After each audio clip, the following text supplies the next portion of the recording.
Hello. It has been so long since I posted a video. I'm coming at you from tennis. Yeah, I've been playing a bunch of tennis and I'm back. I had a win last week. It was my first league match win since being back. And then I'd lost today, but she was good. She was like, I've spent like the whole first set just trying to figure out her game.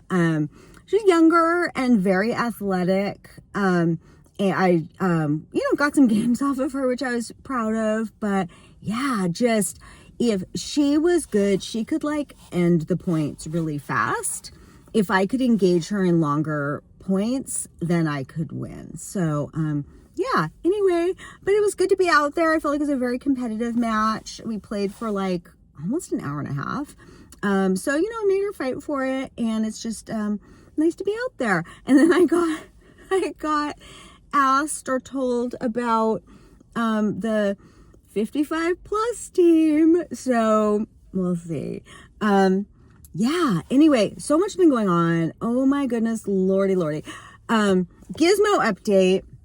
He's doing good. Still sees possibly murky vision out of his eye, his one eye. Gizmo and I went on a date. We've been doing like mother-son dating to the dog park. And yeah, I thought he deserves to have the socialization, and I'm not going to write off his ability to socialize. Like, I'm not going to just say that he's never going to socialize. Like, I need to do that. And I think when I'm taking him to the dog park or taking him places where there's other dogs, like, that strengthens our relationship as an owner and pet too. So anyhow, we had a lovely date. A date report. So started out, and I was like, I'm going to take him to the dog park. And it's the same dog park where we used to take Mo. And I was like, okay, what time do they open? Because I know they like lock it down tight. Like, it's a gate. You can't even drive in until they open. Saw online that they open at 7. I was like, okay, that's good. I'll just take him first thing. And so we get there. He doesn't love the car, and it's like super short to get there. And they're locked still. So I'm like, dang it, they open at 8. So he was so confused. Drove him to our regular park where I usually walk him to. So we get out of the car. He's like, am I at the vet? Like, why is it morning? And then he's at the park that we usually walk to. And he's like, okay, I guess we're doing this now. So we walk around the park, and then like get in the car, and then like the date's still going on because we're here at the dog park. And he did really well.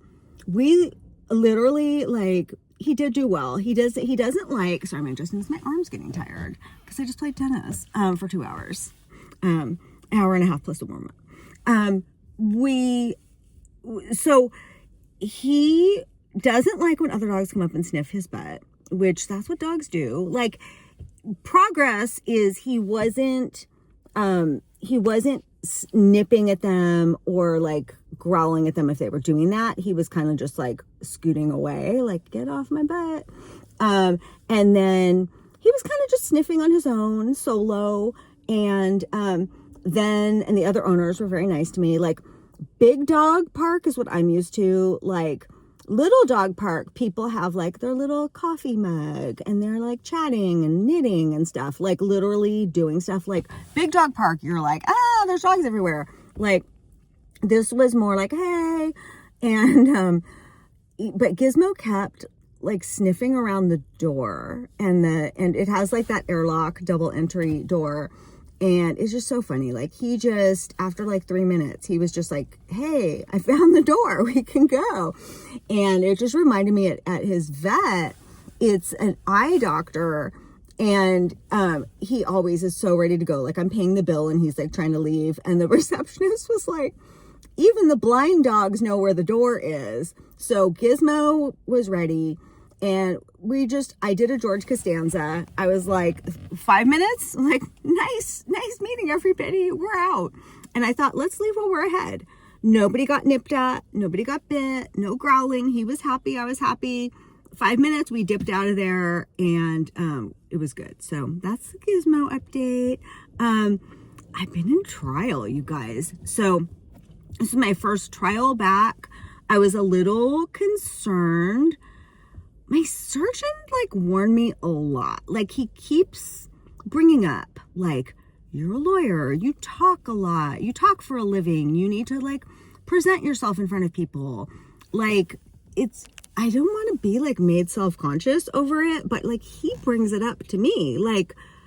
I don't know, I feel like I'm fine, but it was kind of in the back of my head.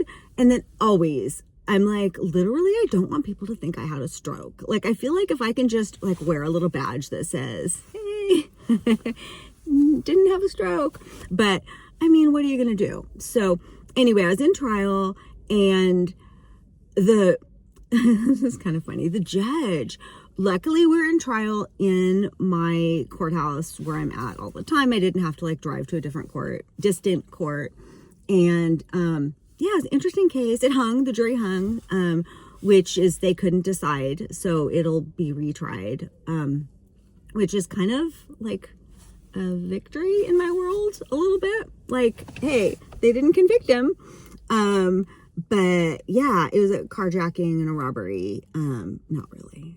No, they didn't convict him. And it was, anyway, weird case, weird facts. But the judge, when I first came back to being a public defender, because I did it in the 90s, I was away for 20 plus years. They hired me back as a temp, and then I got hired on. But I was in a courtroom, a misdemeanor courtroom, and this judge had been the judge there for a few months. And it's when you're in a courtroom, you're there every single day, you're in front of the judge, you may have to go into chambers and plead your case on stuff. They see you, you're there. So I was there when she was there for a few months, and she also signed off on my divorce. And those of you who've known me a long time may know we had a actually very difficult time finding a judge who would do our divorce. The judges kept all recusing themselves, one after the other, because they personally knew us.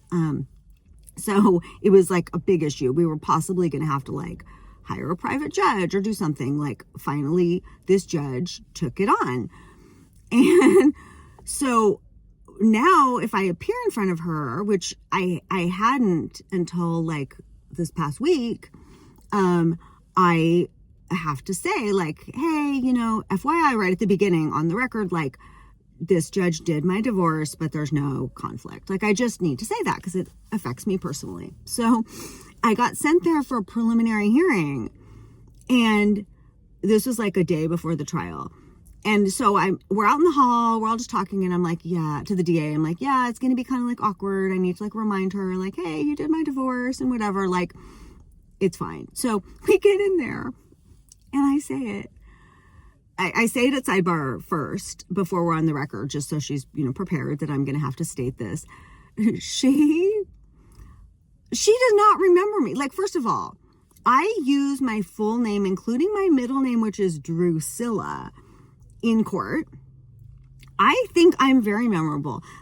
She not only did she say she could say oh, not a conflict, that's fine, thank you, counsel. She was went out of her way to say I've never seen you before in my life. She said the phrase, never seen you before in my life. I was in her courtroom for months. I was back in chambers, arguing stuff. I fell down clumsily in her courtroom, not once, but twice.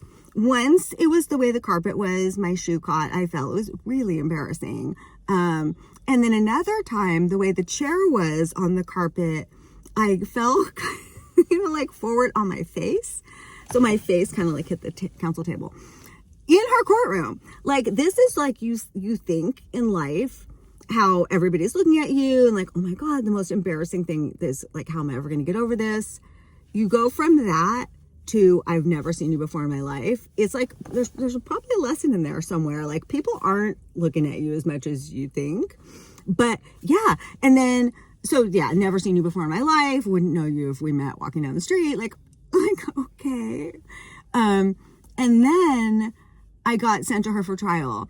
And like, so the prelim, I think the prelim was in the morning, and then I got sent there at 1:30 p.m. for trial and had to go through saying it again, because now every time I appear in front of her, I have to just give this disclosure.